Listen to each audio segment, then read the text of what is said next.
I'm a real boy, a real boy. I have a voice. Can you all hear me? Cynthia said, please like and subscribe.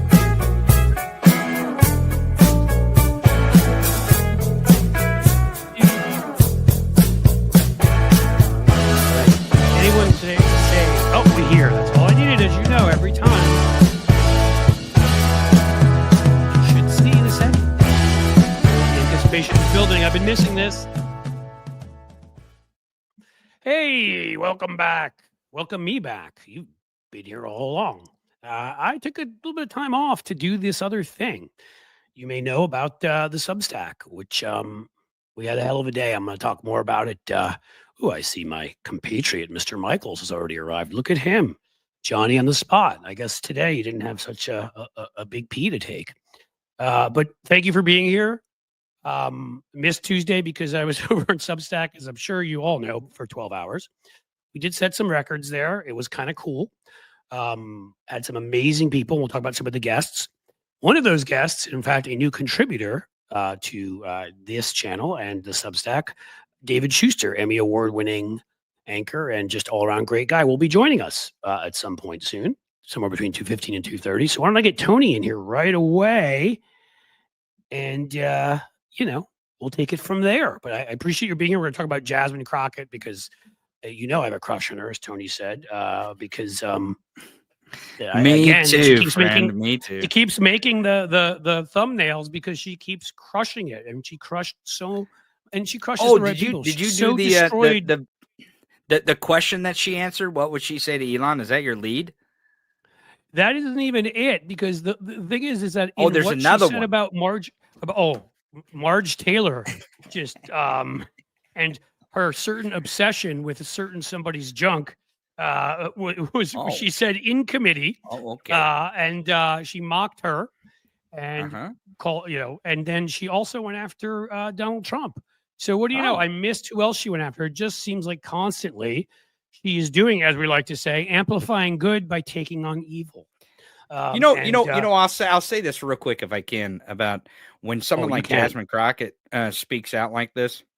Not only does it show how you should get in these people's faces, but it also shows how weak and cowardly they are when you get in their faces. All this bluster about how like Dan Bongino and Kash Patel are going to come after all these people and blah, blah, blah. And all this faked tough guy routine stuff. Fake news, man. Right. It just absolutely shows 100% that when it comes down to it, they're not even going to go after someone like Jasmine Crockett because she's speaking out against them. So how are they going to do it to other people? Like this, that's the, I think that more than anything just gives permission structure to really just keep going after these people the way that she does. And we watched the video of Brian Schatz did. Jim McGovern is also really good at this. There's several others that are Chris Murphy. Now, again, there are some Democrats that are trying to debate decorum, but there's some that are not, and they're sick and tired of the whole decorum thing because there is no. But I feel like the momentum has shifted to where the ones who used to preach decorum and win are being pushed aside. Because again, should be. A lot of those folks are in leadership, and so the simple thing is Jasmine Crockett and AOC and Chris Murphy and Brian. I haven't figured out. I used to say Schatz too. I've been told it's pronounced Shots, which I understand why. Is it Shots? I say Schatz. I think Schatz is so much cooler. I mean, I don't know. I pronounce names wrong all the time. If I could I think it's great to call it Schatz because really, honestly, they can make fun of it a lot. Like MAGA can make fun of it. And the more they make fun of him, the more he'll be out there. And the more his message will be in front of people. And that's really good. And that's one thing that I think like Jasmine Crockett understands, AOC understands, even though I have disagreed a lot with some of the policies that AOC, I want to be clear. I've said that before too. And I have some real problems in a few areas, but overall, I agree with AOC. And what I would say is I have some policy disagreements, but we're all together. And if you're fighting the bad guys, if you're fighting the people that are trying to end democracy, I'm on your team. So, the one thing I'll say that I agree with AOC on is that there are two classes in this country, and there's a wide disparity between those classes. There's the monopoly state, the billionaire mafia class, and then there's the great American working class, and there's a far distance in between those two. Like literally, even some of the richest people in Congress, they are closer to being homeless than they are closer to being as rich as Elon Musk. I mean, that's and that's what I point out to people all the time, and they take that, I think, out of context. They're like, "Oh, well, so you're saying it's tough being a millionaire?" That's never the point. Because I did that video on the beach with the whole red tide thing. People saying, "Oh, I feel sorry," because I said you can't swim here even if you have $15 million, right? And my point wasn't, "Oh no, we better feel sorry for someone who has 15 million. They have it rough." It's more, we should be working with them because they should get too and understand, like the rest of us, that in a normal world they'd be in a lot of control of their destiny. In this one, they can't even swim on the beach because there's a few people at the top who are the ones getting all of the biggest tax cuts and the ones getting all the government handouts and the ones getting all the deregulation that are running things. And so really most people should be with us, no matter what their level of wealth, because it is these billionaires who are the ones who, the vast majority of them, and I even bring up some of the exceptions like Mark Cuban, who's a terrific guy, but for the most part, most of them are people that I guess seemingly do not care about anything. Do not care. You know, I want to go back to Mark Cuban real quick, and the reason why I want to say this is because Julie, I have to say this quickly. This is not a rerun. This is Cliff Schechter. I am here live. Yeah, I just answered you, so you know. No, I understand because the last 2 days I've been gone. Yeah, because I was doing the thing at Substack. I don't even think I put reruns up. I just think I left it. But no, we're doing it live. So we're doing it live. So I'll say something about Mark. I guarantee you that if the United States Congress passed a bill that raised the taxes on the billionaire class in this country, I bet Mark Cuban would not shed one tear. I don't think his goal is to make sure that he has the biggest tax cuts that he could possibly have. And one of the reasons why I actually believe that is because he endorsed Kamala Harris full throat. Who was raising his taxes. Right. And so Warren Buffett the same way. Warren Buffett has actually testified in front of Congress, if I'm not mistaken, saying, "Hey, raise my taxes. Like this is the dumbest thing you people are doing is not taxing people like me. Like I have so much money, I will never be able to spend it. I'm trying to give it away because I get so much of it." Right. Trying to get, I think it was the estate tax back. And somebody has joined us early who's even smarter, well, easily smarter than me. He's in the same sort of, area as you, Tony, but Mr. David Schuster here is on a whole other level. Oh, hey, David. I didn't know I was going to be on with the famous David Schuster. I didn't know I was going to be on with the famous Tony Michaels. Oh, no. Don't do that. Don't do that. You know, I used to watch you on MSNBC, so like I'm going to fangirl. Tony, you're not that old. You're too young to watch MSNBC. I'm going to turn 40 next month, my friend. And my son is 19. He just turned 19 last month. Wow. Yeah. God bless you. Yeah. I age really well. I age really well. I age really well. I'm 95 years old. So we saw that TV show about the Ozarks. And again, I, like everybody else in America, what I see on TV informs everything I believe. So I know that what I saw in Ozark must be exactly the way everything goes there. Yes. So I know your whole life, Tony. Like I know your life. Right, exactly. You know who exactly I am, man. David, I want to tell you did a great job the other day on the 12-hour live stream kicking it off. Wow. Because David was great, everyone, because Cliff was still duct taping his phone to the holder while David was holding everything. Yeah, there it is. David, you did a great job coming in and kicking off that 12-hour live stream, which is record breaking at this point. So I was glad it was you that. Tony, but it is pretty funny. I mean, when Cliff said he wanted me hour one, and I'm thinking, okay, hour one is anybody who's sort of done this kind of stuff, live broadcasts or streaming. Hour one is where you have sort of the most like technical issues that you suddenly pop up and got to figure out how to solve. And I'm like the least tech savvy, so I'm thinking, Cliff, you really want me at the beginning when I don't even know if my own microphone's going to work or stream, and you're going to like be kicking off this extravaganza? but thank Can God. I say two things about that, perfect David? thing. What can I say two things about that? First of all, you're Yeah. not the least tech savvy. Okay, so let's start with that. And then let's next go to the fact that, and this is the God's honest truth. Though I'm not a religious person, but it's an expression, so we'll just say it. But this is just the simple truth. You're one of the best anchors I've ever seen anywhere, anytime. You are a naturally incredible anchor, and I think you can tell I am authentic when I am saying that. So the thing is that who am I going to start off with at 8 a.m.? Who's going to give me confidence, when I'm starting this thing and I'm saying, oh my God, I've got 11 more hours after this. And I'm going to be talking to all these folks or whatever. And that, I used to fanboy when it came to you too. I still kind of do. I just got to know you really well. Cause I remember watching on TV and being the guy that like was still, back in the olden days, my friends, kids, the 2000 aughts, when we first got phones with cameras, we'd sit there. That was right before the 1900s, right? Wasn't that right before the right after? Excuse me, right after the 1900s. Right after the horse and carriage went away, we got there, and I would watch David, and I would be like, "This guy's amazing." And when you were on there, and then I got to know you really well. That's so amazing, but that's okay.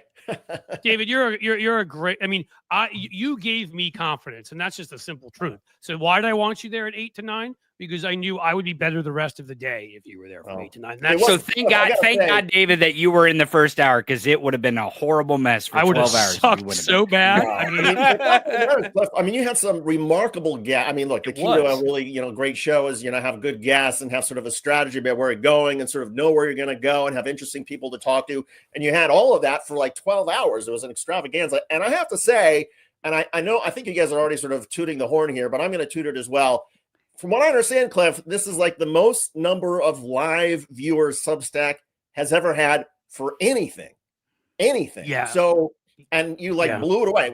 I think the previous record you were telling me like 40,000. We doubled it, I think. Well, yeah, because I mean, I'm not, math may not be my thing, but I can do this math. I think it was just under 40,000 they had said, and we hit 82.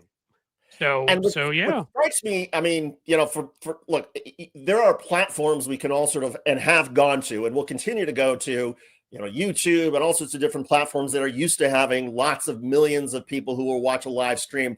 I never really associated Substack with like video streaming until you were sort of talking about it, several weeks ago and what your plans were. And then I thought, okay, there's some people like a Jim Acosta and some others who are starting to do this, and Dan Harris, but I mean, the idea that Substack, which I sort of see as more of a competitor originally with like Medium and some of the other places that have columns, they are now in the game, thanks to you, Cliff, and Tony, and all your friends and everybody else.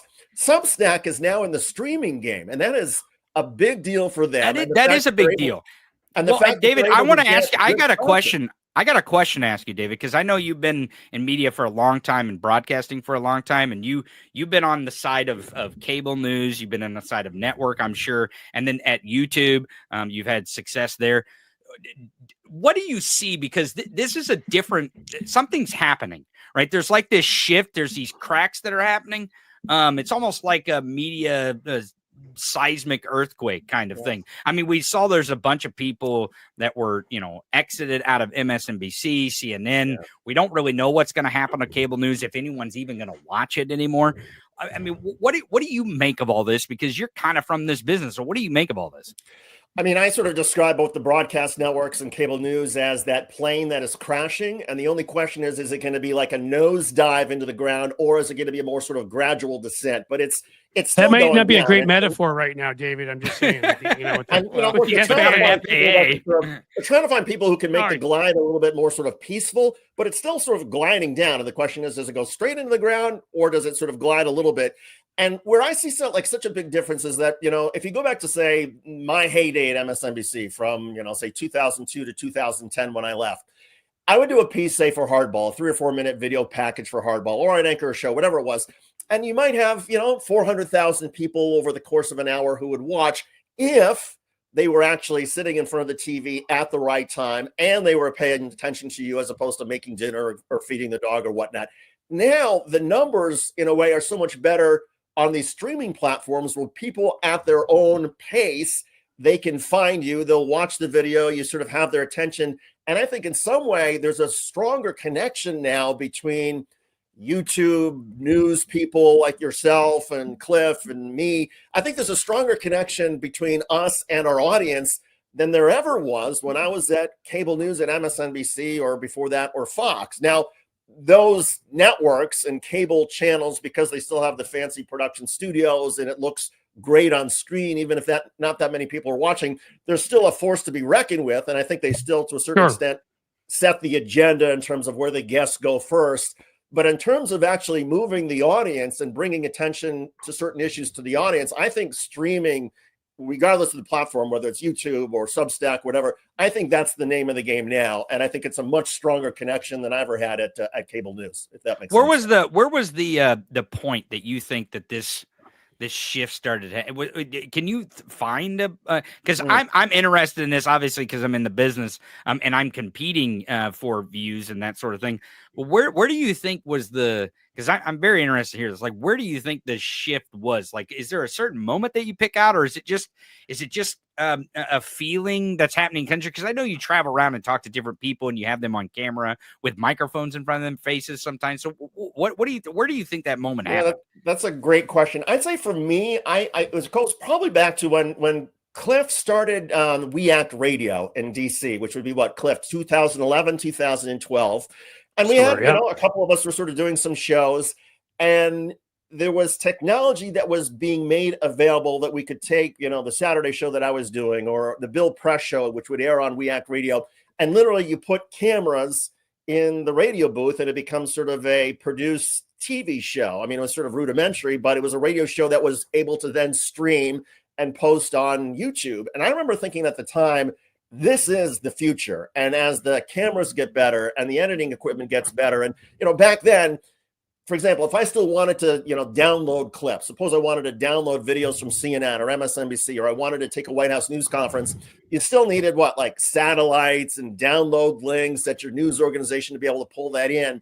I think the moment maybe 6 or 7 years ago where we got to the point where with just one app and a couple of clicks, you can now download anything from YouTube in a matter of seconds. I think that's also when the game changed in terms of being able to use elements and clips. And also, I mean, look at the studios that each of us have, yours, Tony, and Cliff, and me with these, silly bookshelves. I mean, 12 years ago, to do something like this and to have it sort of stream in the quality that we have now would have required a multi-million-dollar television production facility. Now, remember they'd call you, something went wrong on Skype, laptops and a couple of lights, and it's just as good. So I think the technology got better, and then the audience got used to realizing, okay, maybe I'm not hearing everything I want to hear from the corporate media, and maybe there is something about independent voices out there and fresh perspectives, and that there are people who are willing to sort of do the homework and do the reporting in a way that maybe some of the mainstream media doesn't do anymore. Yeah, I remember getting called on like a few times by cable, probably MSNBC or whatever, and going on Skype as like a last resort when like there was something failing, and they couldn't, like the studio's down, and it's like it was like it almost feels like dial-up now, right? Now it was probably a decade and a half ago, but does Skype still exist? I don't even know. Does it? I don't know if Skype still exists. It was like completely unreliable. I don't know if Skype's still a thing. I have no idea. Right. Yeah. I think it may be the Friendster of MySpaces is what it may be. I mean, like they couldn't, you just had to hope that it would work, and they would do it as like a last resort. And that there's no doubt, even since I did this audio podcast, even, that I stopped doing a couple of years ago. And every once in a while we'd have video. And even then, so 5-6 years ago, was completely different than today. I'll say one more thing, and then I love the back and forth you guys are having. You're talking about some smart stuff, but my older son Dougie, who I obviously my kids are awesome, and I try to spend as much time as I can with them. We're watching one of those series that I never caught. I love good streaming series. I never watched The Walking Dead, so we're now watching that together. And we were just watching, a penultimate episode of what was it, season 1 or whatever. And, if I'm rooting it for you now, you're way too late, like me, on this. But I don't have to tell you even what blew up. Just say there was a huge explosion at the end, and there was one part where the fire was coming out, and it was so obviously fake, right? And this is 2010, all right? This isn't like 1940, okay? And you're watching it, and he just looked at me. He's like, It's like, Dad, some of my friends can do a better job right now on iMovie. You know, I mean, AI could create a better explosion probably than what that could. Which I think David makes fun of himself, but David edits his videos, and if you see them, David, I know you edit yours, Tony. Both of you guys, I'm an idiot, but two of you could do a better job than they were doing in 2010 with whatever budget they had on AMC, a regular series, and that says something about where we've come with the technology. I'll actually tell you that I don't actually edit a lot of my videos. I mean, some of them, but most of my videos are edited with AI. That's how sophisticated it is because it's actually easier for me sometimes to have AI edit it and put the subtitles and all that stuff on it. And it's much faster and a much better ROI for me because then I can get more content out faster. And I mean, StreamYard does it now, as you know, like when we're done with this, I don't know if you know this, David, they started doing this, testing this, I think, and I've put some of them up as shorts. So they're only shorts so far. They do, but they will grab from this broadcast somewhere either 2 or 3. The most I've ever seen is 4, like 1 minute or less, shorts. And they don't always get it right. Sometimes they grab stuff and you're like, that really wasn't a very interesting moment. I don't know what the hell you're doing, but they do get it right sometimes. And they'll create like a really slick looking short for you. And it's just one click of the button. And that's the difference. Because I think it kind of, it lowers those barriers for people who duct tape their phone to a stand to stream for 12 hours. It lowers those barriers to where they can actually produce you need the lower barrier quality to like Elon's toddler level, like wiping his booger on Trump's desk. Tony, I gotta ask you. I mean, take this a step further. Trump's got a news conference, I guess, coming up this afternoon with the British Prime Minister. Suppose you wanted to do a video, Trump says something stupid, as inevitably he will, and there's a moment, and you want to do a video about that. How do you? What's the program that you use, or what's the AI app, or how do you? So my process is a little different. I kind of still live in this era of talk radio. I do a 2-hour show, so I try to pack some of those things into my show and to my overall 50,000-foot narrative. That's my goal. And then what we try to do is we cut sections out of that. And if we find something that's really good, then we'll cut a short or something. But a lot of times, I'll even find little clips online, either Aaron Rupar or someone's posting, and I'll take those and I'll pack those in maybe another video. So it's kind of an array of things. I think we live in the Wild West, and you mean Aaron Rupar, who was on that? Yes, he was. He was. Aaron the other Rupar day, was. Some long like live stream or something. Yeah. He was on that Substack, groundbreaking, record-breaking Substack with the king of Substack, Cliff Schecter. But I don't call myself a king of anything now because it sounds a little too much like somebody else. But I will proclaim you the king of Substack. It's not a monarchy as in taking over democracy. It's just like, edging your way into this streaming platform. Cliff's edging? I'm just kidding. Yeah, Cliff's edging into. Well done. There you go. That was really bad. Now I forget even what I was saying. I forget even what I was saying here, and I'm supposed to be a professional. I'm sorry. Professional broadcaster. But here's the thing: is that I think in today's age that there is a way for natural talent. Because I wasn't in politics, I wasn't a broadcaster, but I talked for a living. It's what I've done for years, and I've always had the heart for politics, and I've always had a way to articulate it in a way that some people want to hear it articulated.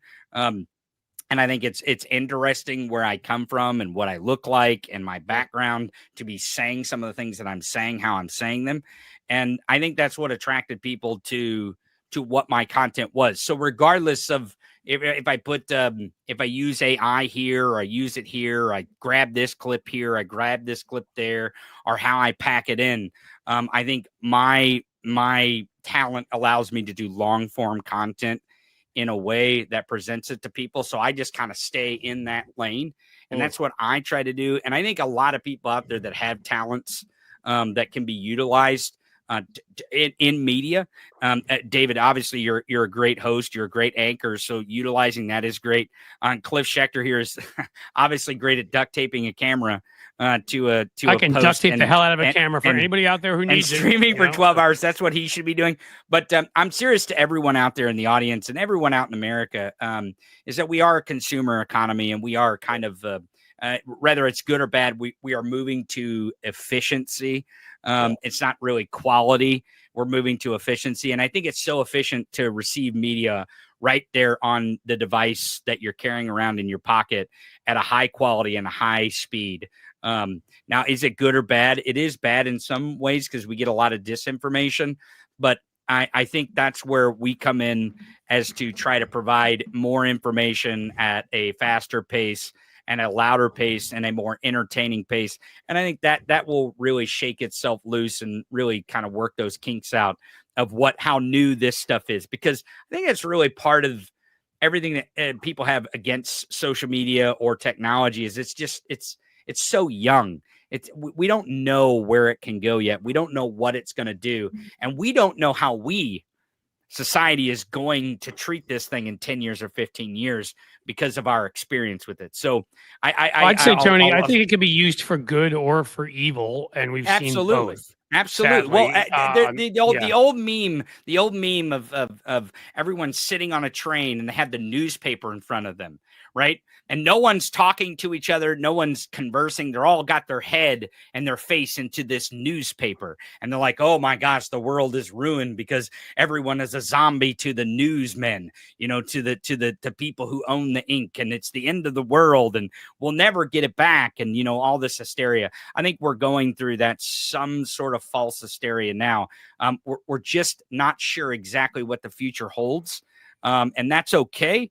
But we need to find what the future holds by doing it. I think that's the tools are so amazing. And I look at my 11-year-old daughter who is into editing, and she uses this thing called CapCut, which is some basic sort of editing. And so, about 6 months ago, it was my nephew's birthday. And so I said to my daughter, oh, well, let's all record something and then send it to him as a happy birthday. And she's like, okay, everybody record something and then I'll edit it together, because she loves to edit her own videos. So we all recorded something. We sent her the videos. And within like 10 minutes, she had this like 6-minute hilarious video of all of us, all the different cuts and effects and graphics. And she's doing all this on CapCut. And then we sent it. And I'm like, how do you do this? And she's like, and so the tools. Did she need a job? For younger people, and she's a better editor than anybody I know. And she's 11. And so you think about people who grow up with this stuff and have sort of the dexterity and familiarity off the bat, and what they can do to be able to show interesting clips and entertainment stuff and make us all laugh. It is remarkable. Well, I'll say one more thing, and I've got to go because I speaking of kids, I got to go pick one up. Yep. But my daughter's great at the TikTok and CapCut thing too. But on that same scale, these kids understand even how to edit, movie quality clips. It seems that they understand that they should question everything on this technology too. I think the generations coming that will inherit this great society that we have, I think are going to fully understand that everything on this thing is not true. Everything on this you should question, and you should question it with good reason. And when we, when we get to that point to where those generations are doing that with 95% of the stuff they see, they're not believing everything that is coming across this thing. I think we're going to get ourselves in a situation where we understand this technology a little better, and we really value it, like we used to value newspapers, like we used to value network television, and those things have kind of faded because we have new stuff in front of us and new ways to consume the things and information that we want to consume. So I think that's coming too as well. Not just their ability to edit, but their ability to understand the edits. I hope so. That's the optimistic sort of way of looking at it, is that we'll get to a generation soon enough, because obviously older generations that don't understand that, were used to what they saw, in the news and had trusted people in the news, and suddenly there's no Walter Cronkite, and we're listening instead to Benny Johnson. I think there is a new. I think just as there's a new king of Substack, there's a new Walter Cronkite, and that guy's like right down here. Maybe he'll get there. If you team up with the king of Substack here, and you get out there and you're streaming, man. I know you got to go, but the thing that I still love, and what Cliff is doing with the Substack and what we're all sort of contributing is amazing. But Cliff and I were talking about this. It's like you used to rely on the New York Times or the Washington Post to sort of to read all the news, to keep up on everything, to sort of put things in perspective for you. Now there's so much stuff out there that I feel like we've lost that. Well, where can I go? That one-stop shopping where I can get my column, I can get my sports, my weather, I can get, funny stuff, I can get a joke of the day. And that's where I feel like the beauty of this, Blue Amp Substack is coming through, that Cliff is pulling together literally an all-star lineup of contributors and journalists and people who have interesting things to say, so that instead of having to go to, where can I find Tony Michaels online, or where can I find David Schuster, or where can I find, that you just go to one place and all of it's there, and you can look at it and say, okay, I'm going to click on this, I'm going to click on that, and it's all delivered to your inbox. So you don't have to search through the internet to find this stuff. And so I think it harkens back to that time when you had our sort of newspaper handed to you. Now it's something delivered to your inbox, but hopefully something as qualitative and comprehensive. Well, I think we always come full circle, and I'm going to come full circle here. David, I appreciate you, and I appreciate what you're doing, and I hope you continue. And Cliff, obviously, the king of Substack. How can I, and Tony, I got to bow down to the Tony, who has the Kaufman Chronicle at Substack, yes, which is huge and doing great, and will contribute to mine, and I will contribute to his, and who the hell knows where it all ends up. But together, I think, we know that we were up against a pretty vicious right-wing media. We know we're up against a corporate media that seems to be firing somebody new every day, always somebody that shouldn't have been fired, it seems, for the most part. And so we're watching all of that. If you can get people to a place again, and I hope Substack's the answer. So far, I'm pretty happy with it, where you also have contact with your people. That I've loved doing this because I can see folks' comments in here. And we can go back and forth and interact, and that's what Substack is allowing too. I have people's emails. I can't just be shut down and then how do I reach you? And so we're going to try to. We're forging some new ground. We'll see where the hell it goes, but it's going to be a fun ride. So it will be, and I'm going to go take a fun ride. I'm going to go get into a pickup line at a school. Thanks, David. Thanks, Cliff. Tony, thanks, great being on with you, my friend. Take care. Yes, we'll talk to you soon. Thank you. We'll see you guys. Take care, Tony. Mr. Schuster. All right. How are Cliff, you? I'm great. So here's my question. So we whetted the appetite of 80-some thousand people the other day. They now know about Blue Amp, Substack, and the live capability. How often will they get the Blue Amp delivered to their inbox, the columns, the videos? What's next? Yep. So the plan was, because somebody, and of course it couldn't have been me, the guy that taped a phone together, made a mistake. And initially I was leaving the stream each time and going back in instead of just sort of hitting the X where the individual was and staying in there. So for anybody listening who's on that list, I apologize to you. People got about 4 or 5 emails. So I was like, oh my God, they must hate me now. Well, let's put David's information up here. Thank you, Jim. You can find David in these wonderful places. And oh, that's all of us. Okay, cool. And so I decided yesterday, having no voice and having harassed people a lot the day before, to sort of chill a little bit and whatever. But today we will have on app right away. We're going to have sort of a wow, I can't believe this happened, and then a broader mission statement that will go out to everybody tomorrow, and that's going to kind of be the kickoff. And we're going to have what we call the blue letter from Blue Amp, which will be regular. If folks have an appetite for it every day, we will get it to them every day. Some of this is the beauty of an interactive relationship is we get to find out what everybody wants. But my plan would be, if we want to fill in and we want to be your news, we want to be able to provide you with everything, as you said. If it's me, I would want to get that the way there's morning newsletters from places. I'd want to be able to send that out and then say, hey, this is really important stuff, and this is what you need to know, right? And then some other interesting stuff, and then we'll have numerous features. I made a joke in the thing I wrote that's going to go up. Is it today? One of the 2 things I wrote going up either today or tomorrow about what we accomplished, which is today, and the broader going forward tomorrow, where I said Sunshine with Schuster, maybe we'll call it. I'm like, I know he's gonna get pissed at me now for doing that. It's a little joke I put, but you know, David Schuster willing, we all have a section, and you know, it'll probably be a couple times a week. You will either have a video or a column. You even said you might want to do one live stream. Fantastic. Now that this live stream was what it was, you know, I'm rethinking things, because I was thinking to myself, you know, I live stream here. There, I was just thinking, you know, I'd write a column. I'd put up some videos I created YouTube, and have a column that I'd write 3 days a week. But now I'm thinking that I may add in, maybe I'll simulcast it with here, or do a separate one there that will strictly be like what I did the other day that seemed to go so well, which is not me, you know, barking as much about what I think, but having on folks like you, so that you know, 2 interesting people a week, or you know, whatever it is. I'm not, no more 12 hours. I don't know that the system can take that, but it's just an hour, you know, even, or something like that, where I get to talk to 2 really interesting people, and we go forward with that. That could be, you know, another feature. So essentially, you know, and I've spoken about other folks. You talked about Tony. You said he'd like to contribute. My friend Tim Fullerton was on yesterday, who's got his own Substack too. You should check out. You know, there will be people that will contribute some of these things. So, I mean, if people want it, and the great thing is you can separate out emails. So some people say, I just want to get this 3 times a week, we can get to that point. If people say, hey, I want that blue letter every day, and can you send the extra feature that day too? Then maybe they get the blue letter, and they get Sunshine with Schuster that day too.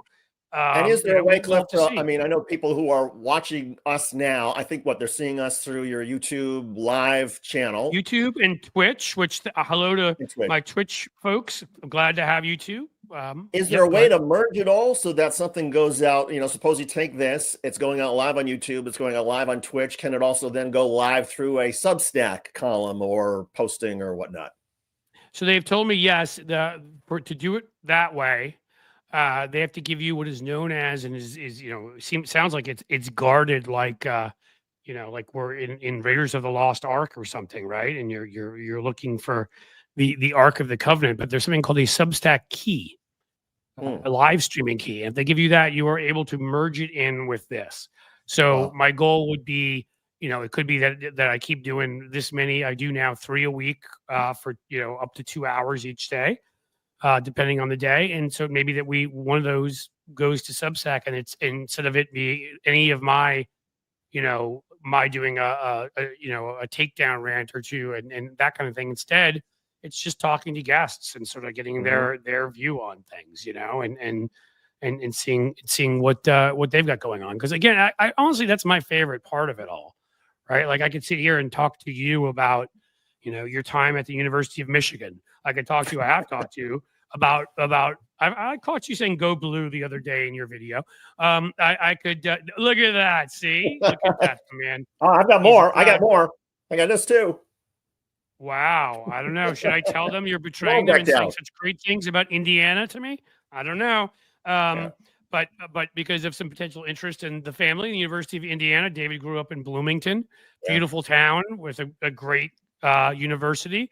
And so, you know, I know something about your background there. I mean, all of that, your background into how you got into to be, I don't even know, you know, like, I'll ask you now, because why the hell not? I've known you forever and I still don't know. Wow. You know, was it in college? Was it before? Like, when did you decide you wanted to be an anchor? These are the things, or at least be on the news. These are the things I find fascinating about people, is how you got here.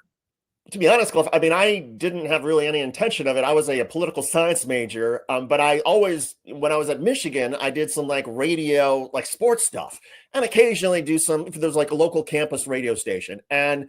But I always had this sort of interest in politics and fascination with campaigns. And so I think it was maybe between my sophomore and junior year, I came to Washington, D.C. thinking, oh, I'll get a paid job on Capitol Hill, working for my Congressman Lee Hamilton or somebody like that.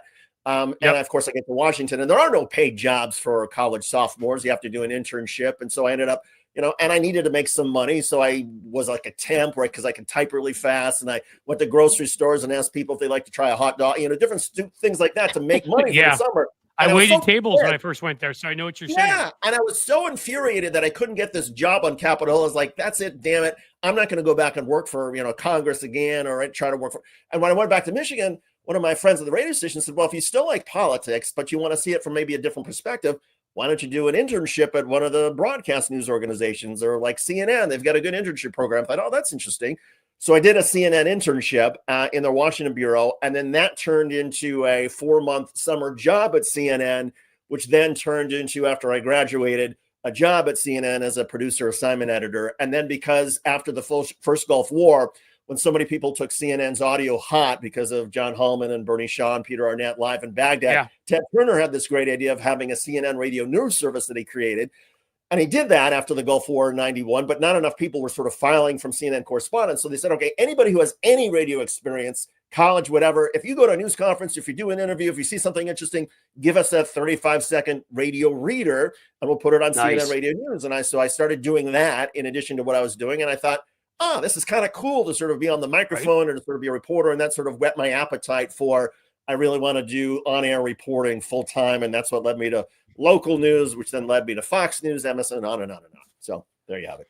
Were you local news in DC?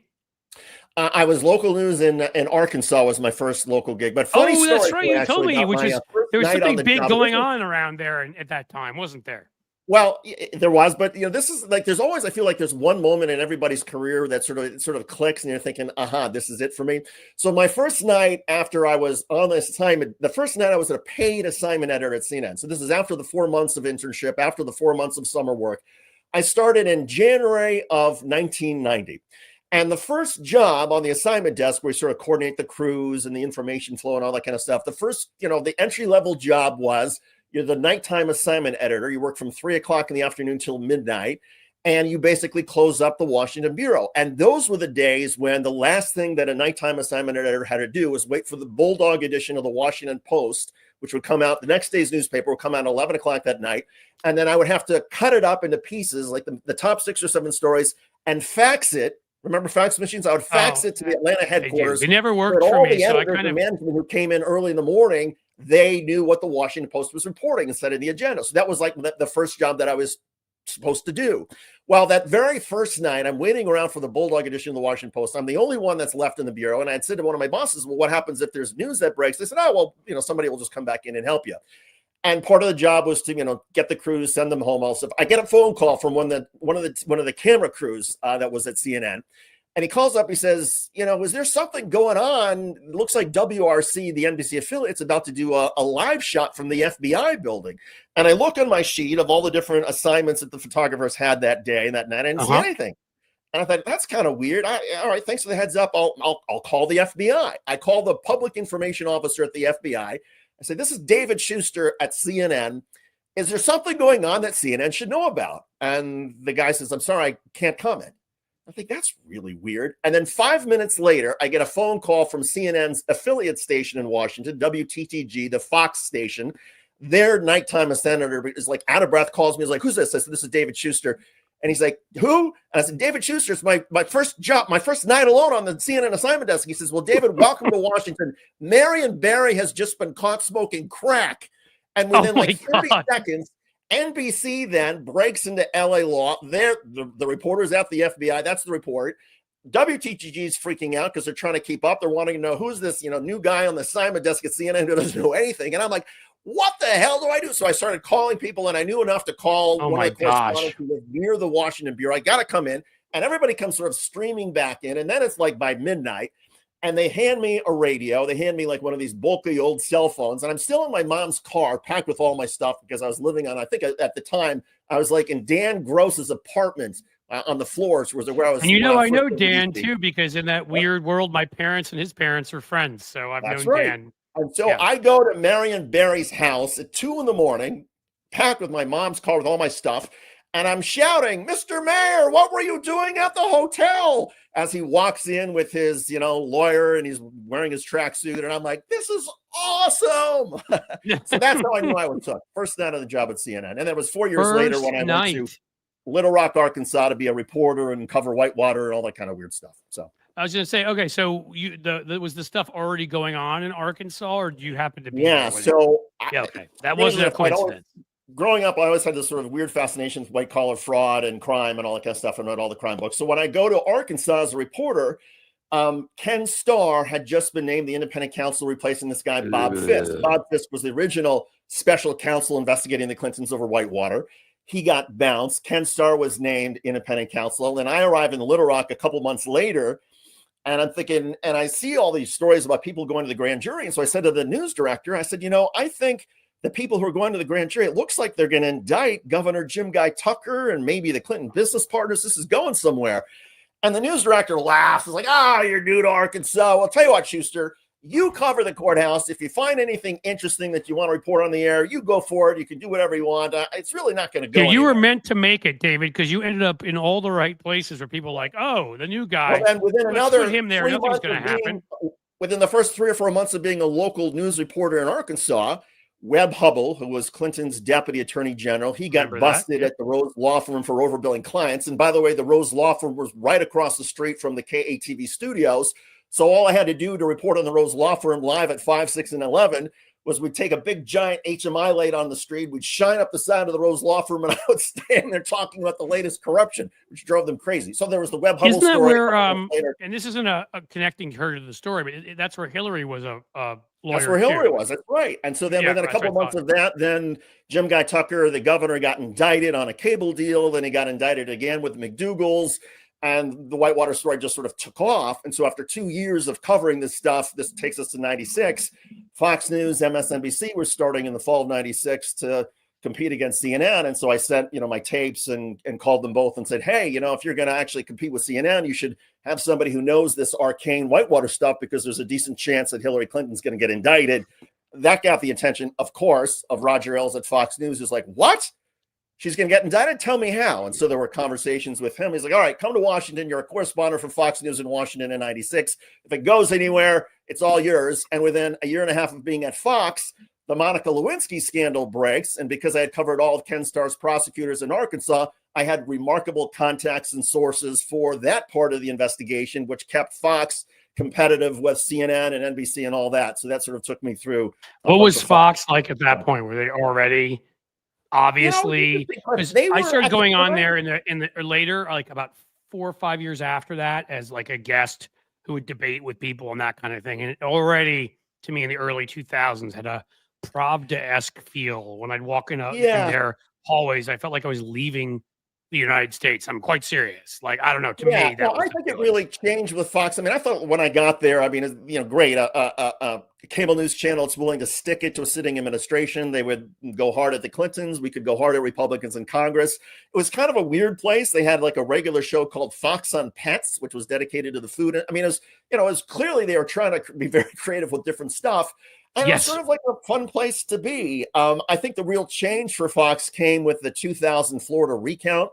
That's when, and they've been on the air at that point 3.5 years. That's when I really felt sort of the thumb on the scale for George W. Bush against Al Gore. And I started to think, okay, this is not going to be a good place for me. And then after 9/11, the blatant sort of, everybody must wear a flag lapel pin. And I got in trouble because I said, oh yeah, well, my flag is on the inside of my suit jacket that's made in the United States. It says Union of Needlepoint Industrial Textile Employees. That means that my jacket was made in the United States. Here's my flag. Where was your jacket made, Britt Hume? And he didn't find that very funny. So it sort of became clear that Fox. And then Britt Hume did this, if I can do an impression. I mean, my God, that guy and has been growling about things for I don't know how long. Between, I think the Florida recount and then 9/11, that's where I think Fox really went off the rails. And then I was gone in early 2002. And so, I think they intended, it's so funny, all of our histories, no pun intended here, but, I was doing PhD history work and doing some research for a professor. And so I was looking back at sort of some of the rise, I was studying for my piece, the rise of the right, in the second half of the 20th century. And so I think it was about Murdoch was the kind of conservative, and he's proven obviously he cares about nothing but money and News Corp and whatever, but was the kind of conservative, much more libertarian, stay out of my, let me get rich and cut my regulations, and I don't care what the hell happens. I should be able to shape the narrative and this and that and the other thing. It's not to say I'm defending him. He's a horrible human being, but that was what motivated him originally. And so I actually found this old, which I photocopied some of this stuff. I did, but for the professor, not for myself. This old thing where he had actually met and started talking about in the mid to late 80s with Reagan and Reagan's people about starting a channel that would be, but he wasn't, they weren't even talking about it as something like what it is today, far right, insane. It was more of the pro business, more like if what the Powell memo, which I'm sure you do, was, and whatever, where that, it was much more of a, we need something that's more pro business and pro, and that's kind of how he made his argument. And by 96, they were on the air. But Roger Ailes was always a culture warrior from Northeast Ohio, very working class part of Northeast Warren, Ohio. And, went to OU here, which is actually, they shouldn't be tied to him because it's one of the best, one of the best broadcasting programs, their news program in the country, Ohio University. And he, but then he took that chip on his shoulder and a lot of apparently, from what we learned, criminal activity, and went to Washington and or New York and helped turn Fox into the garbage it became. Cliff, you put me on the spot a little bit about when Fox turned. I'm going to put you on the spot now because I know you're a connoisseur of all things cable news and media. When do you think CNN lost both its way and sort of lost its competitive edge, and what was the reason? Interesting. First of all, I think CNN likely screwed up the entire news industry, not on purpose. When Ted Turner created this 24-hour news channel, I think it was an innovation, right? It was you don't have to wait to the watch in the morning or wait to the nightly news or listen on the radio. Yes, folks, that used to happen, not just when you're in your car. People would listen to radios at home to get news. But we're going to give it to you at any point. The problem is there isn't always a Gulf War going on. Mm-hmm. So you have a lot of space to fill. And when you have a lot of space to fill and your whole purpose isn't to be the extra part of a network that theoretically doesn't care as much if you make profits, but your whole purpose is to profit from news, I think right away that was a bad trend that started setting us back. And I don't think Ted Turner meant it that way, but it doesn't really matter, does it? That's where it started. Overall, look, I mean, now looking back on it, I don't think I thought it at the time. Crossfire was ridiculous. It was everything Jon Stewart said when he went on there and said that. I mean, it was Crossfire was which I think was developed out of, what was that crazy guy, Morton Downey Jr. The fact that he sort of had a half news, pretended it was sort of news, sort of whatever. Remember he he drew a swastika on his own head and claimed he was attacked by neo-Nazis. And I think they saw that kind of stuff, at least from stuff that I've read, and said, you know what, we can turn this into, like, people like the conflict. To the point, I remember reading this anecdote about the senator from New York who I hated at the time, Alphonse D'Amato, probably the last Republican senator from New York, who apparently during one of the debates in Crossfire actually turned to the hosts or turned to the producers or hosts or whatever, was like, am I yelling enough or do you need more? And when you're getting to that point, and so I would argue now that the Crossfire era started undermining news right away because it took politics as a game. It made it into a he said, she said. It literally created both sides fighting as an art form, performance art, maybe. And so in the end, we had a good debate. No, debates are supposed to be had on about real issues. And there is supposed to be a winner and a loser on points because I'm right and you're wrong theoretically, or you're right and I'm wrong. It wasn't about that, right? It could be whoever was the most entertaining and interesting and yelled the most and, whatever. And so I think that's where it started. But I honestly think when CNN became, what was the guy's name who they brought in and turned everything right wing? Zucker? Chris, somebody or other, like the guy. Chris Lick a couple of years ago, and before that, Jeff Zucker. I think, yes, I haven't watched, I'll be on cable news for years, but I think there were some positive aspects of it. I even believe that I saw you somewhere. Tell me if I'm wrong. If it wasn't, no, it wasn't you actually. So I take it back. It was somebody that you know well and are friendly with, but it wasn't you. was very critical of Jake Tapper, who now has this book coming out apparently with Alex Thompson, who I think is a clown, on Biden and how selfish Biden. I mean, to be coming out with that right now, I would say to Jake Tapper, have you ever questioned your career choices? Because he started off, somebody who worked at the Brady campaign. Okay. He started off as somebody who clearly, even if he wasn't liberal, was reasonable. And now, I mean, to be putting something out like going after Biden right now because you think it'll sell, like that's where you are. And so I think Jake Tapper and I think Anderson Cooper and I think some of these people were actually were better reporters, if not perfect. I think cable news has been on a downward slide for a while because they've had to compete with Fox, who's been willing to do anything for ratings. Yeah. So that led them to. But I think Chris Lick just boom. I think the whole thing fell apart. And I think the outlet, with the exception of maybe a Jim Acosta here or there, has been completely useless for however many years, 3, 4, 5, longer than that would be my take. Well, speaking of Jake Tapper, I mean, to me, it gets to, I mean, I think once upon a time at CNN and at some of the cable networks and broadcast channels, there was a management or editor who would say, no, you're not going to do this. I mean, if Jake, given the way the media got criticized for, not covering Biden as perhaps aggressively as they should have, it feels like what Jake Tapper is sort of engaging now is a sort of a do-over, saying, oh, well, now I have all this reporting about the cover-up of Joe Biden, therefore I'm on the right side of the story, when he's going to get crucified by Republicans because he lashed out at Lara Trump and a bunch of people for criticizing Joe Biden's cognitive decline. So no, Jake Tapper looks like a hypocrite. I think he's getting blasted rightfully by Democrats who say maybe this isn't the time to sort of be picking over Joe Biden. But the idea that a cable news reporter would suddenly say, oh, I've got all this amazing reporting when he could have done the reporting for the last several years. And I think in the old days, my sense is that somebody in management at a CNN or an NBC News would have said, no, you're not going to have anything to do with this book. You want to promote the book when it comes out from somebody else, that's fine, but you're not going to have your name on the book because you're going to get slammed. Right. And that it was too important, right? Right. Like you're an anchor. You're supposed to be above that. You're supposed to have gravitas. Right. You're putting your name on this.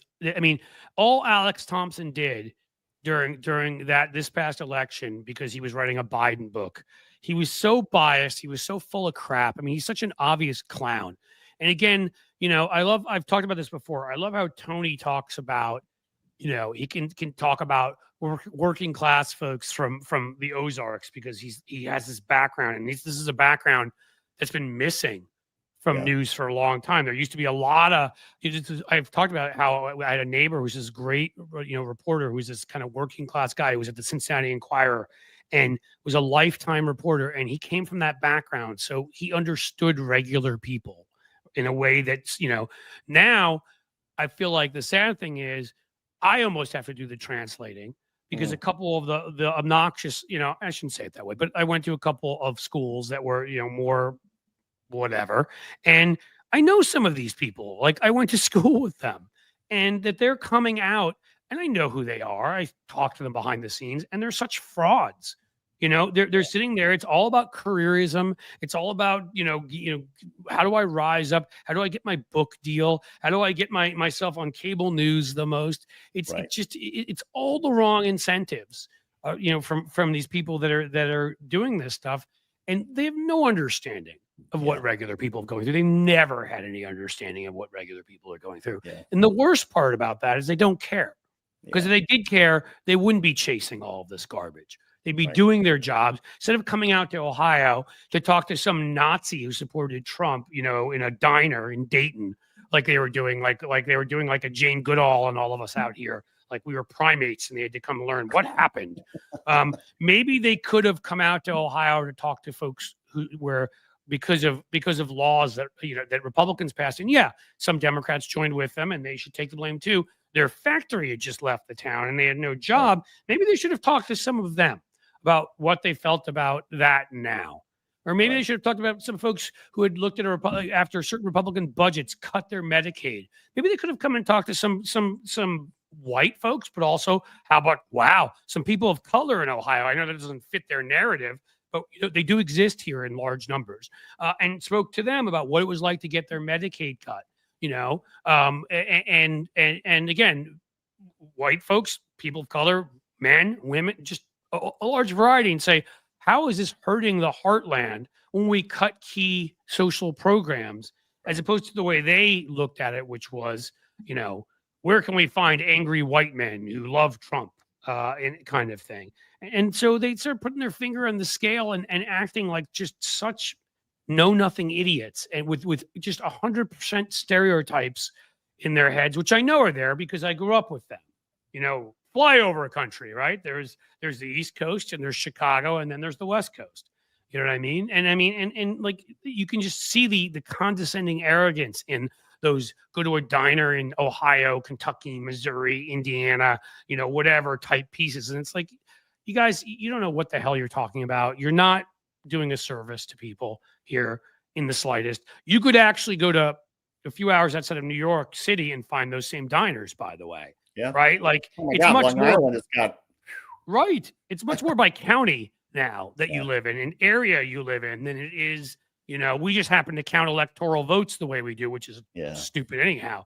So they've given people just, everybody in Ohio is like this, everybody in New York is like this, which is just not true. They haven't given people the full kind of version of reality. They've screwed up people's realities, and they don't care to fix it. Because again, it's about ratings for the guys at the top, and for the people that are trying to make their way up. Most of them, there are exceptions to this, but to most of them, it seems to simply be, in the political parts anyhow, about getting a book and moving up to a higher station, or otherwise you would cover the truth and you'd tell people what is going on. Right. I'll say it one more time, and I'll kick it back to you. It's like the metaphor I use is, why don't we use something that you can get into here, David, which is, Michigan played Ohio in the big game. Now, Michigan scored more points, so they're claiming they won. But Ohio State gained more yards, so they're saying they won. We're going to talk to both sides and see what both sides think. That's the way they cover politics these days. And look, for example, there was the vote the other night, right? The budget resolution, the budget blueprint, and so much of the mainstream media was on the drama of voter whiplash. Speaker Johnson and Donald Trump twist enough arms to win a vote. And I'm thinking, well, that's one way to cover it. The other way you could cover it is the way our friend Jonathan Larson had in his headline, which says, Trump Johnson vote to cut hospitals, cut nursing programs, cut Medicaid, cut food assistance to the kids, because that's what this was about. And so, and by the way, he was a guest too the other day. You should go follow his Substack. But go ahead.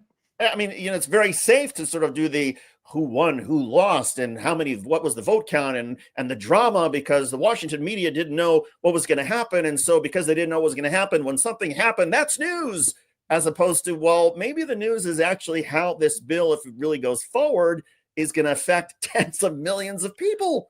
Maybe talk to somebody who needs that hospital and how that's going to affect them. Maybe that's the news here, and that's what they all seem to have lost, which is, I think there was a period of time where they kind of did both. Yeah. Maybe that was starting in the 90s. Maybe it was, or I don't know, when cable started coming up, and where maybe it was the 80s, 90s, early 2000s. Maybe it already had gone by the wayside then. But in recent years, it seems like that's not even a consideration. Right. How many people? I mean, you see these headlines, and it's like there's nothing about how many people. Hi, Anna. Hurt. Sorry, Cliff. I was just saying hi to my our babysitters here. Hello, Anna. Oh, cool. That's okay. Nope. You need to. Hey, we're all good, man. If I there are a couple times I think where I had to do this at home, or when I would go on somebody's show that was later at night, I've been on John Fugel saying he's got a radio show at on Sirius at night, and I have one of my cats jump up on my lap, and I'm like, oh yeah, so be it. That's what we're doing. Yeah, it's kind of likes it. It's sort of adds to realism, maybe going back to sort of COVID when we were having to do everything from our home studios and whatnot. And whether it's the kids or the dogs or the babysitter or the wife coming down and yelling at me while I'm on live on some show. I mean, that's awesome. Real life. That's actually, I know, and it's authentic because we don't have to put on airs and pretend that I think in a way, again, it doesn't mean that you and I, it doesn't mean I'm claiming I'm working class, but it does mean at least you're getting I'm giving you a real view of my life, and I'm getting, hopefully I'll learn through our interactions a real view of yours instead of like the pretending that everything's okay that goes on, with a lot of the news today. And again, by ignoring the impact of some of these decisions and how they hurt people. I mean, maybe they should have talked to some people when Trump and Musk decided that the guys watching the nuclear weapons weren't needed anymore, and maybe beyond the story of how utterly idiotic that was. And it also came out yesterday. It used the word briefly, but we don't know how long that briefly means. They let the people who watch Ebola go, because that's something you don't want to track. You definitely don't want to track Ebola. Just let it be out there. I'm sure it'll all work out fine. Never mind the people who watch Ebola, but I mean, they've already damaged the infrastructure at the CDC and all these government agencies that would help figure out, okay, how are we going to set up screening systems for all these flights from Africa, and how are we going to track the information? Those are all people who've already been fired. So yeah, you're trying to bring back, we made a mistake about the people who actually are experts on Ebola. We're bringing them back. But what about the rest of the healthcare infrastructure that the government essentially controls to make sure that we have information, that we set up screening so that we keep this thing isolated? Those people are gone. So whatever Elon Musk wants to say, it was just a brief mistake. No, it wasn't just a brief mistake. You have torpedoed the ability of this country to stop Ebola if one of these people gets on a plane and comes to the United States. Well done. Which is insane, right? I mean, and again, when you create enough probabilities, when, even if probabilities of certain things happening go up only by a couple percent, well, you do that with enough dangerous, you do that with regulations around buildings that could collapse, and you do that around flights, and you do that around diseases, viruses, the contagions, and you do that around people that will help during a natural disaster, and go on and on and on. One of those probabilities is going to happen, if not many of them. And that's the thing. Like, I've tried here to talk a lot, and I know I talked about it on at some point during the 12-hour thing the other day. I tried to talk about where our because they bring history and context to this, which again is something media just so often fails at, that there was a time where we were that kind of country. It pretty much preceded the 20th century.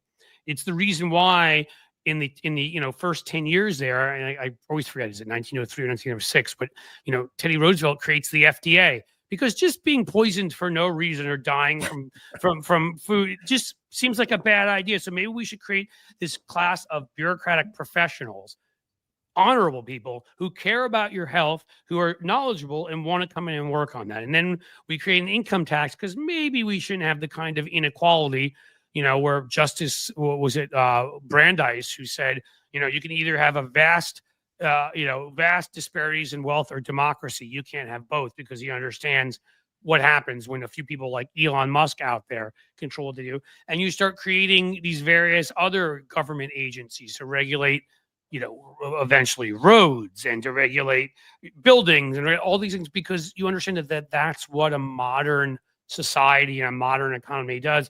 That you don't just choose to say, hey, we can save a little money by cutting a little bit here and there, even if we just let people die and let people get injured. We're trying to help, the people in our society by creating these vast organizations filled with hardworking professionals, not people the way, a greedy schlub like Elon, tries to talk about them. That's him.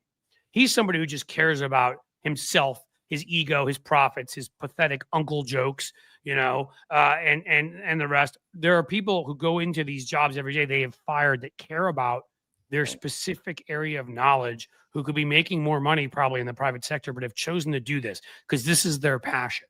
Yeah. And that's everything they're destroying right now.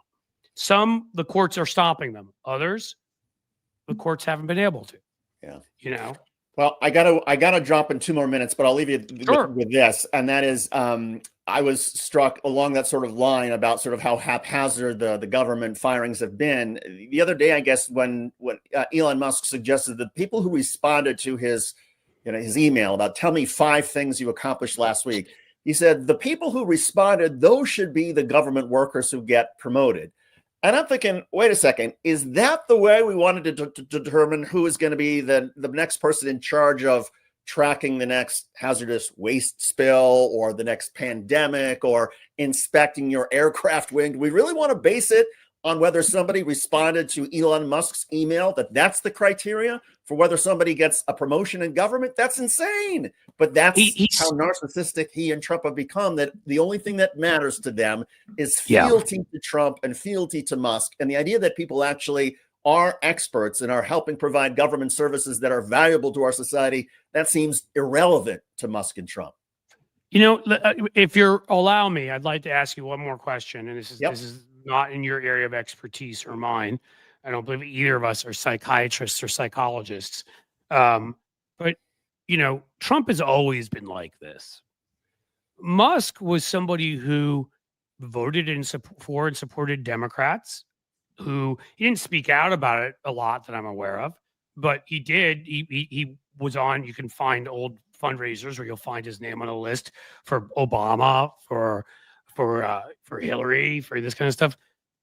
Do you know? I mean, I don't think he ever was a good person. I think the apartheid upbringing and the emerald mine money that he took, and he obviously grabbed other people's ideas and grabbed government subsidies where he could. And it seems like he was always terrible to workers. So don't get me wrong. I don't feel like he was ever a good person. And his dad has told us that his dad seems like the greatest guy in the world, that he was picked on in school and basically all the other kids hated him. So it seems like he's always been a jerk. But being an outward right-wing lunatic and being so, I don't know how else to say it, but stupid to believe the things that come out of his mouth, you have to be, you really have to be mentally addled. Some people have tossed around the ketamine thing. Some people have tossed around, maybe there was a breakdown there somewhere. I mean, and again, if you don't want to speculate on this, you don't have to, but do you have any sense of how this guy went from somebody who was a jerk, but like a jerk in the industries he worked in and just went about being a jerk in his private life, to like this sort of megalomaniacal, insane person? I think it's a good question and something to sort of think about, because there are so many people who do make a ton of money who may also be, say, on the autism scale or have a certain addiction to a certain kind of drugs who don't go the direction that Elon Musk did. I almost wonder, Cliff, is, when you become the sort of wealthiest person in the world, well, what else is there? I mean, there's only so many private planes and places you can visit and adoration that you can get. So now it's sort of like, okay, a couple of years ago, he buys Twitter and suddenly he becomes the largest voice in the world. And he sort of gets addicted to that. And then he realizes, oh, well, I can accomplish two things by sucking up to Donald Trump and helping him get elected. I can both help my businesses because I can, all the regulatory stuff, I can ease that off of them. And then maybe I can also be a power broker. I can be like Donald Trump's idiot savant who helps him with things. And I think Elon Musk got used to sort of being around Trump, but was intoxicated by the power and intoxicated by the adulation he was getting from Trump, the most, whether we liked it or not, the most powerful person in the world. So now all of a sudden Elon Musk is like, oh, I can do something for you, Donald Trump. I'm great at managing businesses and figuring out how to make things work more efficiently. I'll help you find $2 trillion in savings. And Trump is like, so stupid anyway, because, well, why would you find, he doesn't know how any of that stuff works, be in charge of savings who doesn't know the first thing about how our democracy or our constitution works? And he doesn't obviously know how the government works. And now we're handing it to, so I just think Elon Musk became so addicted to the power, to the access, to the attention, to the constant media stories about him, that this is something money can't buy for him, and he's got it. And the only question is, how much damage does he inflict on the rest of us for his little joyride? Cynthia Rice here often contributes here, said that Musk is addicted to attention. And I think maybe he didn't know how much he needed adulation and attention. It seems Donald Trump's always known that he needs it desperately. Yeah. And maybe when he started getting some of that, but then he also started getting some of the criticism, which, by the way, it as we all know, comes with the territory. I don't know where you are. I always give people that sliding scale for me of when I first wrote the book on McCain in 2008. It was my first experience with kind of getting any kind of national coverage. I'd gone on Fox and MSNBC, I believe, by then, but it wasn't the same thing as what happened then on the Daily Show and stuff like that. And people started attacking me personally. And I always say I went through, it was like 3 phases. first I was like a little hurt. I'm like, my gosh, wow, that's nasty. My second phase was not caring at all and just kind of like, okay. My third phase was actually finding it objectively funny, that I don't think the people that try to come and torment me get that I keep most of their insults and kind of laugh at them now. I don't know that but maybe there are people that can't reach that, even the second phase of that. And I think maybe that once Musk was being talked about more and he was opening his mouth more, that so much of the response was negative that maybe that radicalized him, that he started just becoming, a misanthrope and hating people because so much of what flew his way, he couldn't handle. I don't know. I feel like, there's an epic crash that's eventually coming, right? Because his approval ratings are even lower than Donald Trump's. And the last thing Donald Trump wants to be associated with are, people who Trump considers losers. And at a certain point when Trump, can't get a lot of this stuff done because the courts have blocked it and Trump doesn't really have anything to show for it, I think then Trump pivots to, well, it's Elon Musk's fault that this didn't work. And then they have their sort of divide and Musk goes away and that's it. But I sort of feel like, well, Donald Trump. I think he already would have if it weren't for the money, and the close relations with China and whatever. That's the only thing that can help Musk, because you're right. Otherwise, everybody gets dumped by Trump and gets blamed who fails. So Musk better hope that, because I would say we're certainly seeing Jeff Bezos try to compete for being as big an a-hole as Musk is now. Yeah. He's doing his best to really try to rise. Even those pictures he's taken with the new lady. I'm sorry. And so people know I'm not being sexist. I'm talking about both of them. Give me a break. Like they looks like these two gauche losers who are like who think they're professional models. It's something out of like a Ben Stiller movie. It is just like you're and so now we get rid of the whole the opinion section apparently. So you better hope that Bezos isn't successful at kissing Trump's butt better, Musk. So he decides he doesn't need you.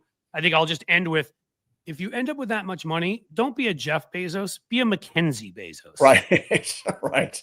That's what you should be, because think of all you can do with that money to help people. Elon Musk, he could have given like what, 5,000, he could have given $50,000 to every single person who lost their home in the California wildfires, and he would still be worth what, like 300 billion. It's there's so much money that he has that it could be done for good. Anyway, Cuff, I'm going to run. You enjoy the rest of your show. You're awesome. I'll tell people again where to find you and all that. But you're looking at one of the best. Blue Amp Substack is all people need to know. You're very kind, and you're you. You know how I feel about you. Thanks, you so Cliff. much. We'll be in touch, buddy. Take care. Yep. So I'm going to tell you guys something that you don't know maybe about David, and why he is legitimately one of the most terrific people. I talked about it the other day on if you were watching the live stream on Substack, you would have seen it, but I know some of you weren't there. So just so you know, that my rule has always been, and not always, there have to be exceptions to this, because sometimes people have done important things, and I may not think they're the most wonderful people off camera, but I need to talk to them. But my rule is to always try to have people who are the same people off camera as they are on, just as good people. And so back in 2012, 13, my father was passing away, and I grew up in New York City, where at the time David was living. And I'll say quickly to Dr. Kev's gal, Cliff's Edge is your Substack free. It is. There are going to be some added pay stuff for extra, certainly for some of the extra work that David does, because David's not going to just come over there for free. He needs to get paid, right? Whatever. But the basic stuff that you will get every day, the vast majority of the content will be free. So yes, please go sign up, blueamp.substack.com, and you can sign up as a free subscriber, which most are. And so I had to go to this certain hospital. I was going to visit my dad, and it was in the neighborhood that David lived in. And David just told you, we started becoming friends around 2010 or so when I started going on this show. So at this point, I've known David for only 2 years or so. And I was at the hospital, I flew back to New York, spent about a week there. I was at the hospital every day. And I would tell you, besides one other friend of mine, who I also will always, appreciate because of this, who is a doctor at the hospital there, who would come in and see me every day there. The only other person who came by, I swear to you, every day was David Schuster, who at that point had been my friend, as I said, for maybe 2 years, 3 years at most, because that's the kind of guy he is. And those are the kinds of friends I would say to all of you, or partners, spouses, if you're lucky, family members, which you don't choose, that you want in your life, and it's even hard for me not to tear up a little bit now because I'm thinking about my dad. But David was there for me every day, and that's something that you never can replace. You can never take away. And that's why I was always hoping that I would get a chance to work with him in some capacity. And I'm still hoping that this Substack thing goes forward in the manner in which it looks like after the big day that we had, because it would give me a chance to do that, and that would just be incredible. But yeah, I mean, as we said earlier, I'll repeat it. We more than doubled the number of views they'd gotten in any kind of a live stream video format. We were told that we brought more people, new people, as members, as subscribers to Substack than had ever happened before in one day, and I'm still trying to process that. That is outrageous. And again, I had I'm sorry, guys. I'm wearing my Reds hat now because they're my second favorite team, being here in 12, 13, 14 years in Cincinnati. But I grew up, and this is something I did with my dad. So it reminds me, as a Yankees fan in New York. So I'll use the metaphor, murderer's row, as they used to call it, of the 1927 Yankees lineup. I had a murderer's row lineup of people that I could never thank enough that said yes, and some of them are people that I've had debates with and disagreements with publicly. I don't even agree with on everything. Mehdi Hassan is somebody who I've disagreed publicly with on some things, and we agree on some other stuff. For him he came on, which was incredible, of him to do. The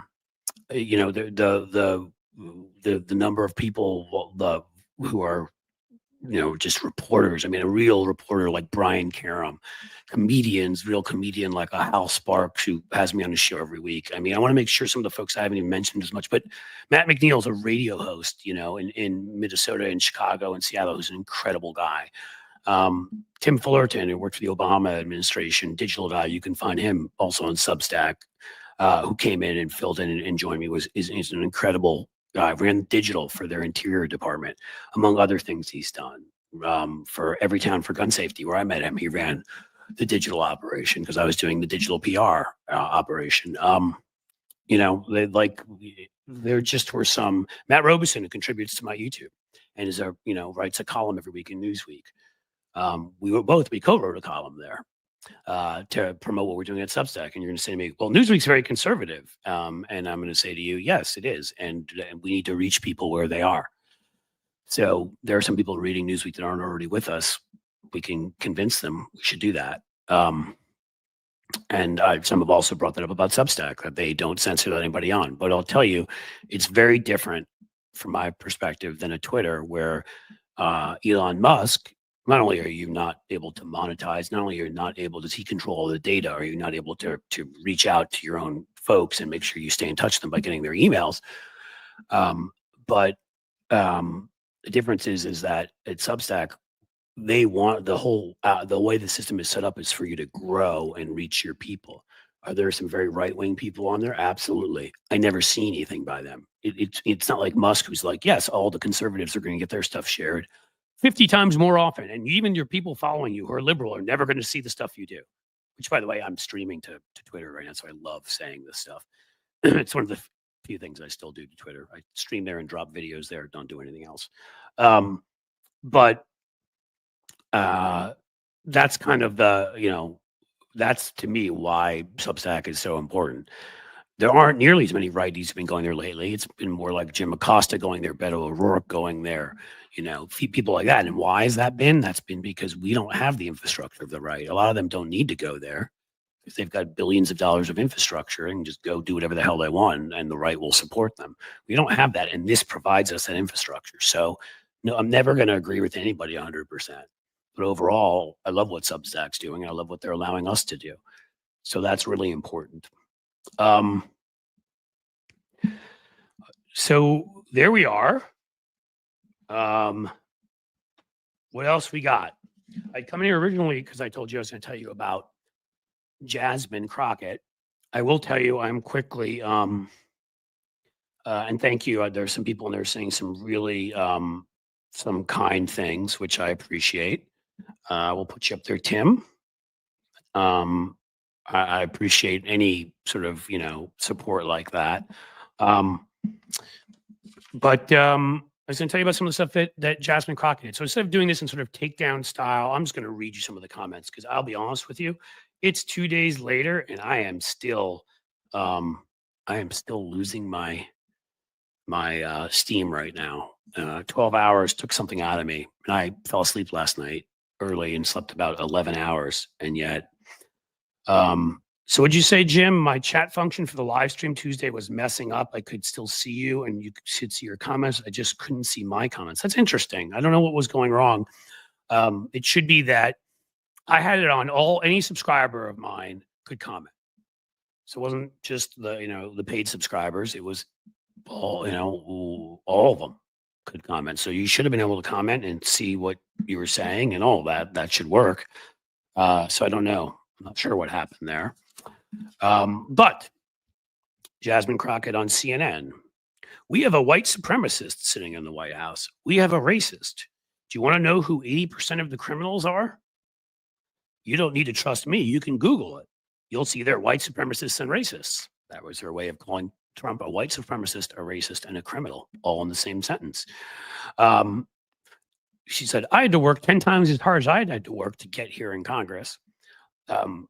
10 times, people like me have to work, and she's telling the truth here, obviously, 10 times harder. You think Marjorie Taylor Greene or Lauren Boebert had to work that hard? Of course not.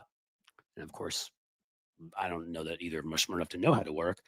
But her best quote of all, Marjorie Taylor Greene, was, she's like, it's funny, Marjorie Taylor Greene, now that we've got Elon Musk running around, nobody elected him. She's got an interest in efficiency. She wants to work with him on efficiency. She's like, it's funny. I never heard before this Congress her talking about efficiency at all. Didn't have an interest in it in any way. In fact, she's like, here's your killer line. She's like, the only thing I remember spending her a lot of time on in the 118th Congress was somebody's junk. That she had lots of time for. Yeah. She went at her for Hunter Biden's junk. And she said it in a much better, tougher voice than I did. She's like, but now we've got a committee being run by an oligarch because all of you are owned by Elon Musk. So now you're interested in efficiency. I guess you go from being interested in Hunter Biden's junk to efficiency when you've got a billionaire who is either paying you off, which I have zero evidence of, so I don't know, just to be clear. But I bet he'll be making campaign contributions. I bet if he hasn't made them already, and running independent ads, not that Marge needs them because she's like in a plus 25 mouth breather district. So, the goons in her district, like, honestly, she could sort of just be a large sort of puddle of sewage and speak with lips, speaking out loud, and 3 toes, of course, speaking out loud and saying the racist and fun things she says, and trying to dodge being zapped by Jewish lasers, of course. And Elon Musk would still make sure to give her money and support her, because why not? And that district, of course, would still vote for her because they're brainwashed now, and we need to do something about this information. And Elon Musk is the main purveyor of that in this country, even more so, I would argue, than Donald Trump. In any case, it's good to know that Jasmine Crockett is living inside of rent-free inside their brains constantly. They blow their spadoinkles over her constantly. Young, attractive, Black, brilliant lawyer, worked her ass off to get where she is, and no, will not bow down and shut up when this group of monkeys' feces are talking. She won't just accept what they say. She's been fantastic. And the courage it takes when you're who she is and the threats that I'm sure are made against her daily, God knows what the threats are from all of their allies, all of their criminal friends that they released, 1,500 of them from January 6th. But even the threats from people on the floor have issued to her, veiled threats that they can try to get away with. It takes that much more courage. She's a hero. When I talk about what she does, I believe I'm amplifying good, as is the saying at blueamp.substack.com. We are going to make sure that good people, everybody knows what they're up to out there. You know who else is a good person who we should be amplifying is Vladimir Zelensky, who is maybe the biggest hero in the world right now. He's been betrayed by Donald Trump, who is a traitor. He has been attacked by a murderous dictator. He knows his country made a huge error in trusting the West. Yes, we screwed them. They gave up their nuclear weapons for guarantees of safety. Where are those guarantees? What happened there? They should have been made part of NATO. Oh, no, it may piss Russia off. Kind of reminds me of it may piss the Republicans off if we do it. And of course, you always know they're going to end up doing whatever that is anyhow. Putin was always going to be the end game. And I don't like to be as critical of Democrats, but Joe Biden, when he came into when we started funding after that attack, there should have been no restrictions on the weaponry that we gave to Russia. And that's not just Biden's fault. That was all of NATO. All of NATO was too weak in the beginning. It should have been, you want to fire, the only way you're going to convince the Russians to stop coming after you is make it hurt. And it's a shame because some of their civilians would die, and one innocent civilian is somebody's mother, brother, daughter. It's horrible. But anything they had, we were too late to saying, okay, now you can fire those into Russia. That should have been allowed immediately, initially, because maybe that would have made vast protests, and what would have come out of that would have made the Russians think twice about their willingness to keep waging this war. But I digress. Zelensky's another one that I think is, it's just, he is amplifying him as amplifying good. My friend Bob Seska has Heroes of Democracy as a segment on his show, and Stephanie Miller, who we went on and simulcasted with the other day, also does a Heroes of Democracy segment, I believe. For me, it will be an amplifying good. Jasmine Crockett and Vladimir Zelensky are doing good, very good. And each of them is contributing in a huge way to our fight right now against an authoritarian fascist ideology that has taken grip and, frankly, taken over one of the major parties in this country and led us to a point where we're, I guess, one of the Axis powers now until we get Trump out of there. That vote in the UN is one of the most shameless things that I think this country's ever done, and that's a tough list to make. Not because I hate America. I think America is one of the greatest ideas and at times one of the greatest nations this world has seen. And I think our Constitution and our Declaration of Independence, even while we didn't live up to them, were documents that inspired freedom across the world. And we did a lot of good as we moved in a positive direction. But right now, it's not one of those times. And it's important to remember that we have great people here, and we have great people in Congress fighting for us, and we have great people around the country fighting for us, but not the guy in the Oval Office. Not that one. Not that burnt okra animal balloon. Oh. Interesting, Cynthia. Notice you never hear from MTG's kids. Zero support. I didn't even know she had kids. Can minotaurs reproduce? Not sure. Maybe they can, maybe they can't. She failed the GED 3 times. Was that Boebert? I think you're talking about Boebert, John Rankin, and that wouldn't surprise me. I didn't bring in as much stuff today, guys, because I got to be honest, I am still hurting from the other day. We're actually almost at an hour and 40 minutes, so we're not doing badly here. But I think I am going to, French President Macron did well to Kent with lots of numbers. Yes, very much so. Father has full custody is what Jim Williams is saying, which wouldn't shock me. Like Marjorie Taylor Greene could give two craps about her kids.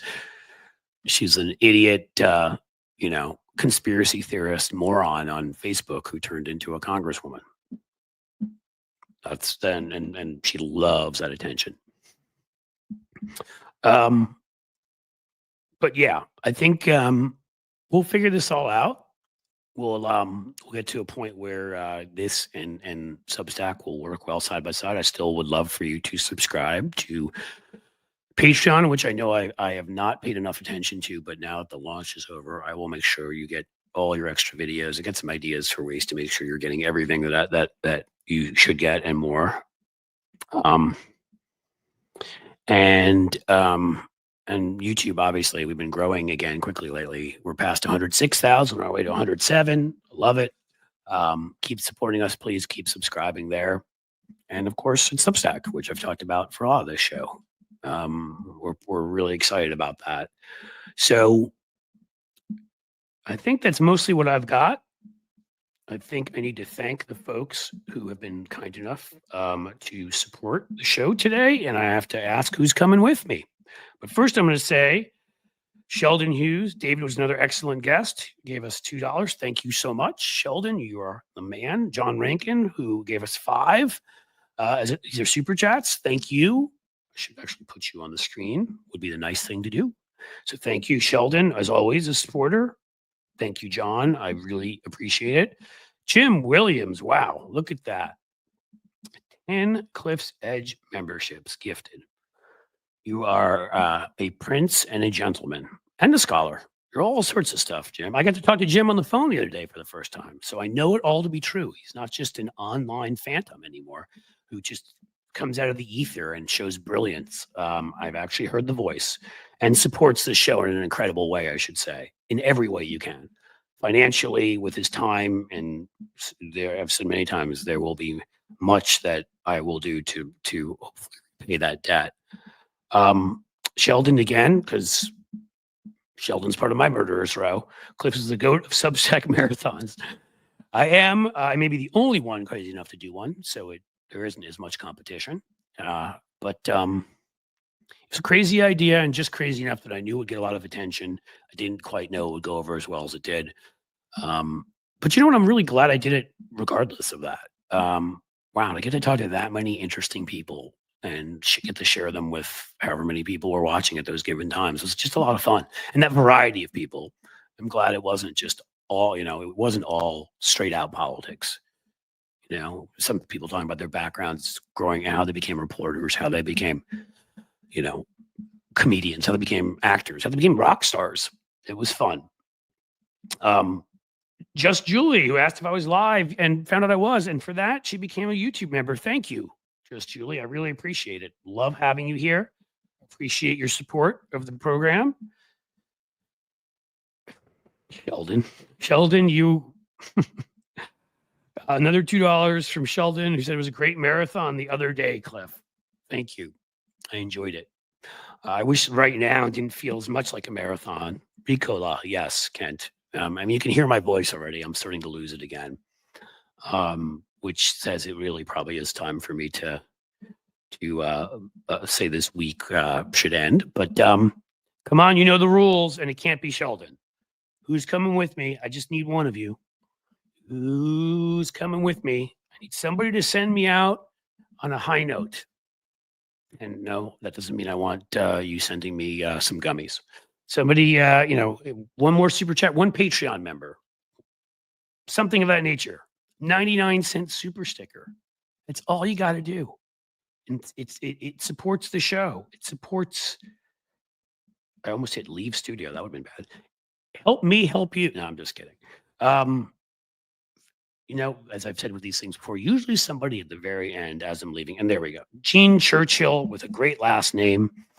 That is a historic last name. With $4.99 super sticker. Gene, you are fantastic. And you helped me take the way out. Churchill, great wartime leader. Not defending the racism and that stuff, but as a wartime leader, it's a good name, as is Zelensky. And, Gene, you're terrific. And what would we do if we didn't have my friend Sheldon, of course, who is, if I'm the goat of Substack marathons, Sheldon, you are the goat of $2 contributions. Actually, I think I just clicked on the wrong one. That was from before. You've got so many $2 contributions. I can't find them all, which is crazy. Here we are. I get an LOL there. Thank you. Thank you all for supporting the show in any way that you can. Thank you for being here.